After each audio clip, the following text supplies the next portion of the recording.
Toyota announces one of the biggest recalls of all time, involving 27 of the automaker's 30 models. A former Toyota insider has revealed the uncomfortable truth most dealerships don't want you to hear. While Toyota has built its reputation on reliability, certain models hide serious flaws that can cost owners thousands in repairs. Before signing that purchase agreement or even test driving one of these vehicles, this information could save you from years of regret and unexpected expenses. The Toyota Yaris IA proves not everything with a Toyota badge is actually a Toyota.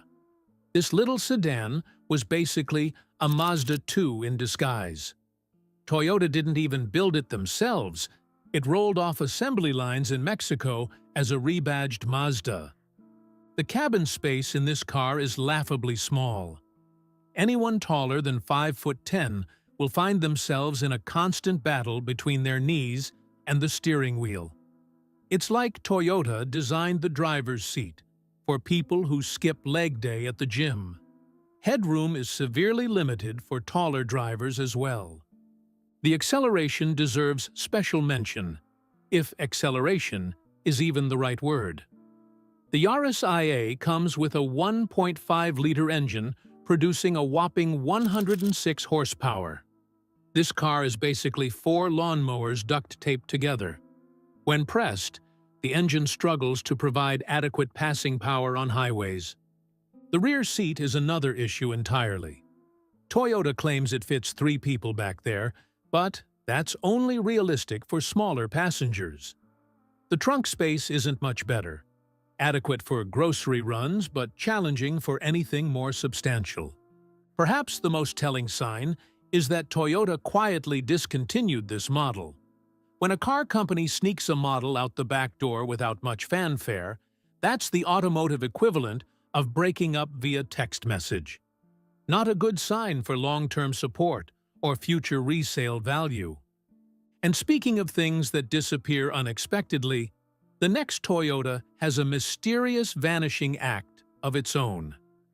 The Camry has long been Toyota's poster child for reliability, but the 2007 to 2011 V6 models had a serious problem. They consumed excessive amounts of oil.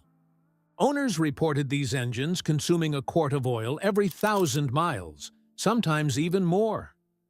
The oil dipstick in these Camrys was basically just a countdown timer to the next oil purchase. To put this in perspective, a healthy engine shouldn't need additional oil between scheduled changes. Owners often had to carry extra oil in their vehicles as a precaution. The problem was so widespread that Toyota eventually got hit with a class-action lawsuit. Many owners faced repair bills running into thousands of dollars for engine rebuilds or replacements when Toyota didn't cover the repairs. What makes this particularly frustrating is that these Camrys look perfectly fine on paper. It's like dating someone who seems perfect until discovering they have a secret gambling habit that's draining their bank account. The problem stemmed from faulty piston rings that allowed oil to slip past and burn in the combustion chamber. Anyone still set on a Camry from this era should at least stick with the 4-cylinder models, which were generally more reliable. Or better yet, look at models from 2012 onward, after Toyota had addressed these issues. Next up is a Toyota that's built tough for adventures most owners will probably never have. The Toyota 4Runner is an absolute beast off-road. It can climb mountains, ford streams, and tackle terrain that would make most vehicles cry for mercy. But here's the thing. Most people who buy them never take them anywhere more challenging than a gravel parking lot. Buying a 4Runner for city driving is like hiring a Navy SEAL to open pickle jars. The fuel economy deserves special attention. The 4Runner gets around 16 miles per gallon in the city. 16. In an age when many cars are pushing 40 miles per gallon, the 4Runner uses significantly more fuel than most daily drivers need to. With these gas prices, owners might as well tape their credit cards to the gas pump and say goodbye. The price tag is another sticking point. New 4Runners start around $40,000 and climb quickly from there. That's a considerable premium for capability that most suburban drivers will rarely, if ever, use. Step inside a 4Runner, and the interior feels decidedly dated. The dashboard layout looks like it was created when flip phones were still considered cutting-edge technology. The ride quality on pavement is about what you'd expect from a vehicle designed to tackle rocky trails. Stiff, bouncy, and not particularly refined. To be fair, there's absolutely a place for vehicles like the 4Runner. For anyone who regularly goes off-roading or lives in a rural area with harsh conditions, it makes perfect sense. But for the suburban drivers using it for everyday transportation, there are far more practical options available. A few months ago, I had no idea what a health ring even was until my fiancé got me one, and I have to say, I'm shocked this isn't a widely known and used product. It tracks my stress levels, and what I found out is that some supplements made my stress score spike, while others actually helped bring it down. I adjusted a few things based on that, and honestly, I feel 10 years younger. My wife mainly uses it to track her menstrual cycles, and she is obsessed with her sleep quality score. I noticed they are currently running a limited 69% discount, but I don't know how long it will last.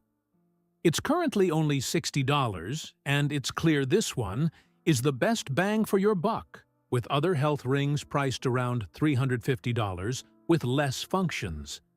They managed to price it this low because they cut out the middleman like Amazon, Walmart, etc., who drive up the price and take a big margin, ending up with the customer paying 3 to 5 times more.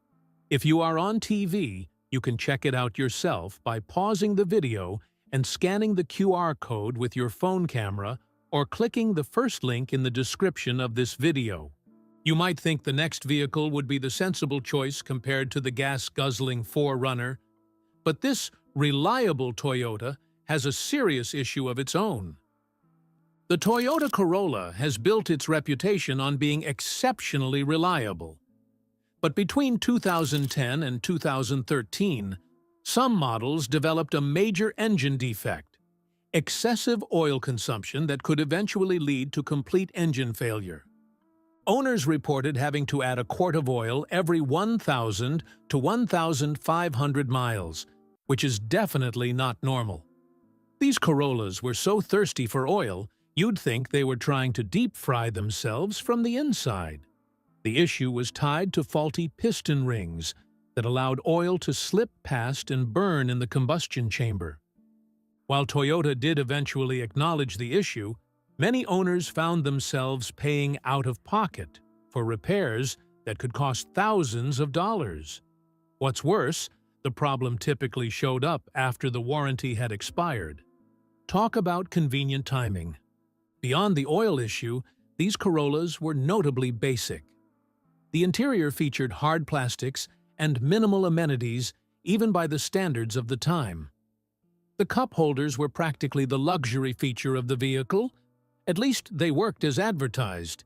Yes, even with these issues, many of these Corollas still managed to rack up high mileage. That's the irony. They continued to run, just not well or without requiring constant attention to oil levels.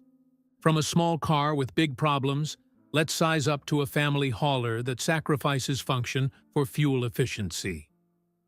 The newest Toyota Sienna represents Toyota's attempt to modernize the minivan. The biggest change? It's now hybrid-only. While that sounds great for wallets and the environment, it comes with some significant drawbacks, especially for folks who remember when minivans actually had muscle. The powertrain pairs a 2.5-liter 4-cylinder engine with electric motors for a combined 245 horsepower. That might sound decent, but when you're trying to move a vehicle that weighs over 4,500 pounds, it feels like asking a golden retriever to tow a trailer. It can do it, just not quickly or quietly. Speaking of quiet, forget it. When you hit the gas, The engine lets out a drone that sounds less like innovation and more like your neighbor mowing the lawn at 7 in the morning. It's the kind of sound that makes you turn up the radio, and then regret turning up the radio because the screen lags like an old dial-up connection. The towing capacity took a hit, too. It dropped to just 3,500 pounds. That might be enough for a small trailer or pop-up camper, but anything more, and you're pushing your luck. For families who need to haul more than groceries and soccer gear, this cutback hurts. Then there's the tech.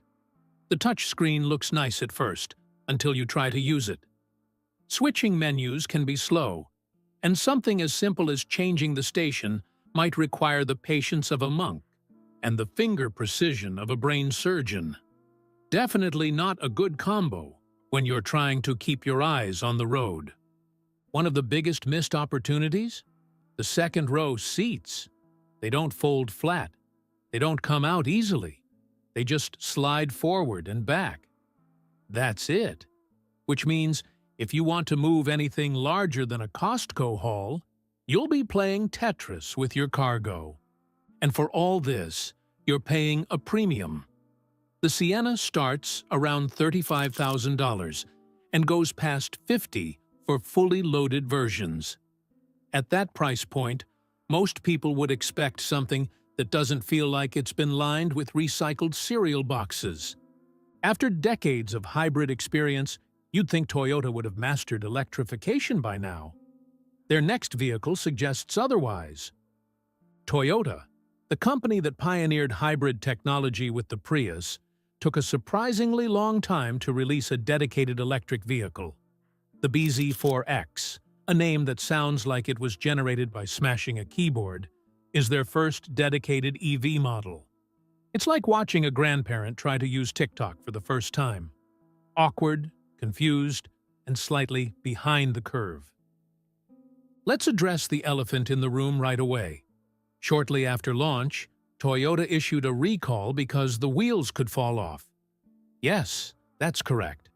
The wheels could fall. Office. This isn't some minor glitch. This is like selling a boat that might randomly sink. Toyota eventually fixed the problem, but it doesn't inspire confidence in their EV engineering. The range is another disappointment. The front-wheel drive version offers about 252 miles of range, while the all-wheel drive drops to around 228 miles. In the modern EV world, that's like showing up to a marathon wearing dress shoes. It'll get you there eventually, but you'll feel every painful mile. Speaking of price, the BZ4X starts around $43,000 before any tax incentives and can easily climb into the $50,000 range with options. Someone could almost buy 2 Corollas for that price, and they both would have wheels that stay attached. For what it offers, the BZ4X feels more like a test run than a confident release. The charging speed also lags behind competitors. While many modern EVs can charge from 10 to 80% in under 30 minutes, the BZ4X takes noticeably longer, making road trips more time-consuming. Unless your idea of fun is reading every word on a vending machine while your car juices up, that's a problem. Perhaps the most concerning aspect is Toyota's apparent hesitancy in the EV market. When buying an EV that represents a significant investment, purchasing from a manufacturer fully committed to electric vehicle development might be wiser. Until Toyota shows more confidence in the electric game, the BZ4X feels like a vehicle stuck between gears, unsure of where it's really heading. But style over substance isn't just an EV problem at Toyota. The next model tried to win with distinctive styling, but fell short on practical matters. The Toyota CHR was Toyota's attempt to create a stylish crossover for young buyers. Well, the plan clearly didn't work, because Toyota has already discontinued it in the US after just a few short years on the market. When a car company pulls the plug this quickly, that's basically the automotive equivalent of a Broadway show closing on opening night. The looks were certainly distinctive. The CHR had more creases and angles than most vehicles on the road. It looked like it was designed by someone who had just discovered energy drinks and was sketching at 3 a.m. Those styling choices led to some serious functionality issues. The small, high-set rear windows created a cave-like experience for backseat passengers. Sitting in the back of a CHR is what it might feel like being stuffed in a mailbox. Children couldn't see out the windows, and adults felt claustrophobic. Visibility for the driver wasn't much better either, making lane changes more stressful than they needed to be. Performance was where the CHR really fell flat. It came with a 2.0-liter four-cylinder engine, producing a measly 144 horsepower. 0 to 60 took around 11 seconds, which in today's world is noticeably slow. Merging onto highways required planning, prayer, and possibly writing a will in advance. Despite its crossover classification, the CHR was front-wheel drive only in the U.S. market. No all-wheel drive option was ever offered, which seemed strange for a vehicle trying to appeal to the crossover crowd and limited its appeal in snowy regions. Ground clearance wasn't impressive either, so you got the shape of an SUV without any of the benefits. In the end, it was a car that looked bold, drove slow, and made passengers feel like cargo. While some buyers liked the funky look, most wanted more than just style. Toyota noticed the sales dip and pulled the plug before the showroom lights dimmed completely. But when one crossover fails, what does Toyota do? Try again, but this time with a familiar name that might convince buyers to overlook its shortcomings. The Corolla Cross represents Toyota's attempt to capitalize on both the Corolla name recognition and America's appetite for crossovers. It's like when a restaurant adds sushi to their Italian menu. Technically possible, but rarely done well. The powertrain is disappointing. Most models come with a 2.0-liter four-cylinder engine producing 169 horsepower, paired with a continuously variable transmission. This combination results in acceleration so sluggish that drivers might wonder if the car is powered by hamsters instead of gasoline. The transmission seems hesitant when called upon for quick acceleration, and when pushed, it produces a sound reminiscent of a vacuum cleaner that's picked up a sock. The hybrid option improves things somewhat, but it still doesn't transform the Corolla Cross into a particularly engaging drive. Ride quality is another area where the Corolla Cross falls short. It's not particularly comfortable on rough roads, transmitting bumps directly to the spine like it's trying to provide free chiropractic adjustments. Steering feels vague, and cornering gives off the vibe that the car would rather be parked than pushed. Inside, the Corolla Cross continues to disappoint with materials that feel less premium than the price suggests. Hard plastics dominate the dashboard and door panels. Rear seat space is tight for adults, with limited leg room that makes longer trips uncomfortable. The cargo area is fine for a weekend grocery run, but not for families hauling luggage or gear. Tech features are decent, but not class-leading. The touchscreen feels like an afterthought, and the user interface can be slow to respond. Some models lack USB ports for rear passengers, which in 2025 feels like forgetting cup holders in a minivan. So why are people buying it? 2 words: Toyota reliability. The Corolla name carries powerful associations of dependability and longevity. Buyers are willing to overlook some shortcomings because they trust the brand to deliver a vehicle that will run for years with minimal problems. Toyota can certainly build excellent vehicles. They've proven that many times over. But when shopping for a Toyota, it's important to research carefully and avoid these problematic models to get the reliability and quality the brand is known for.